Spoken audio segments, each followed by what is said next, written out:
Tom Wilson's making headlines again for a controversial hit. I'll give you my thoughts coming up next.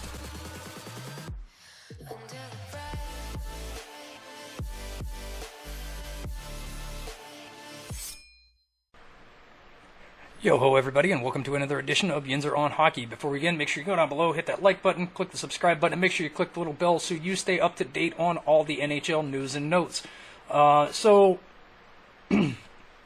I wanted to talk a little bit about the Tom Wilson incident from yesterday's preseason game with the St. Louis Blues. He delivered quite a heavy hit on Oskar Sundqvist as he was coming across the middle in the partway through the second period.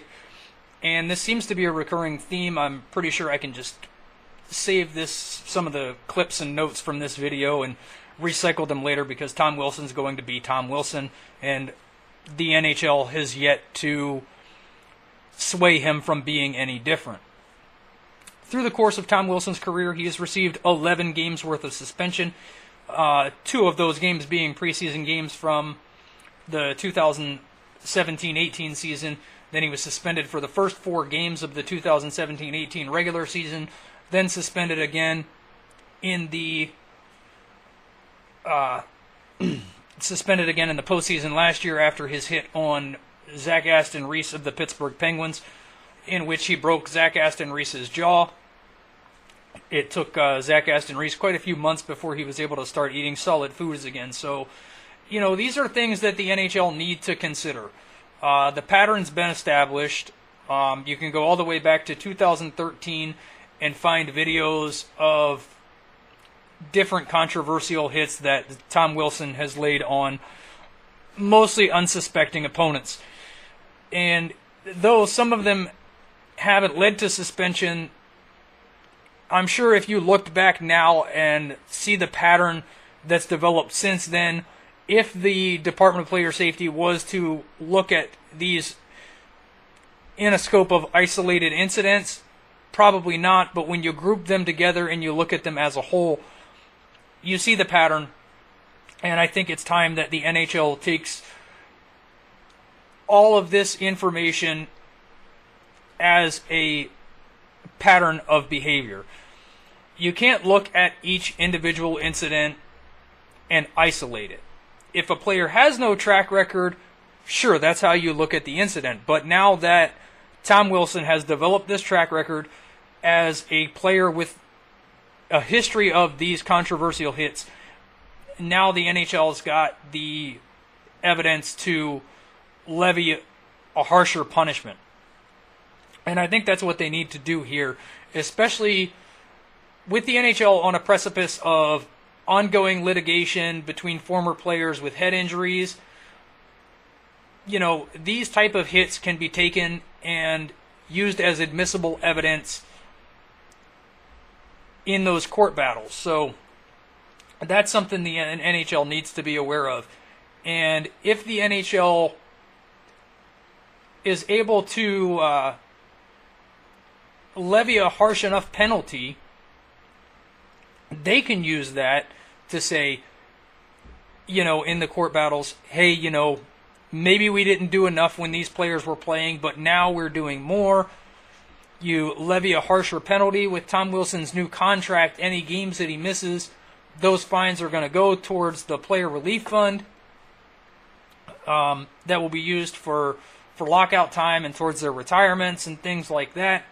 You can use that and to help build funds towards what's obviously going to be payouts for these concussion lawsuits.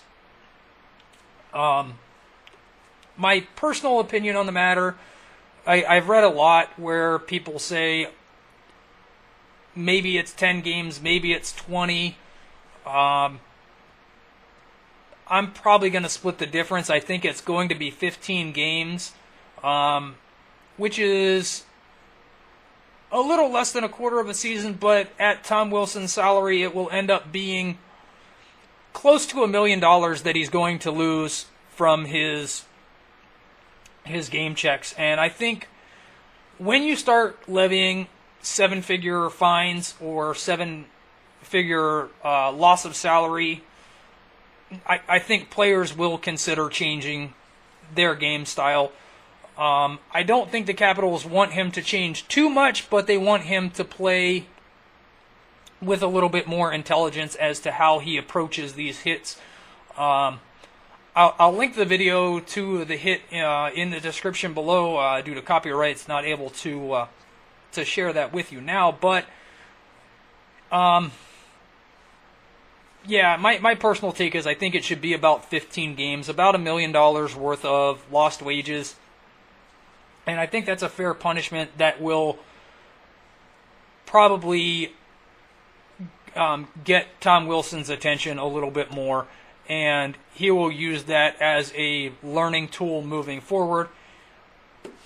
There's not much else I can add to this. I'm a Penguins fan, so there's always a lot of comparison saying, well, Matt Cook did this, and Tom Wilson did this, and everything. I'm not proud of the Matt Cook era as a Pittsburgh Penguins fan. I think Marc Savard had a lot of good hockey left in him when Matt Cook delivered that hit, and I don't think the punishment was severe enough for that either. So I think the NHL really needs to take a hard look at these hits, levy a harsh punishment, and prevent players from utilizing this as a tool in their repertoire. There should not be illegal hits to the head at all. There's no place for it in today's hockey.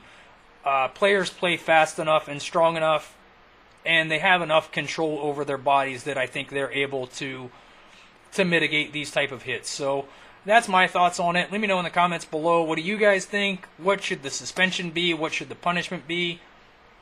And we'll have a good debate in the comments below. Don't forget to hit like and subscribe on the video, and until I see you next time, have a good day.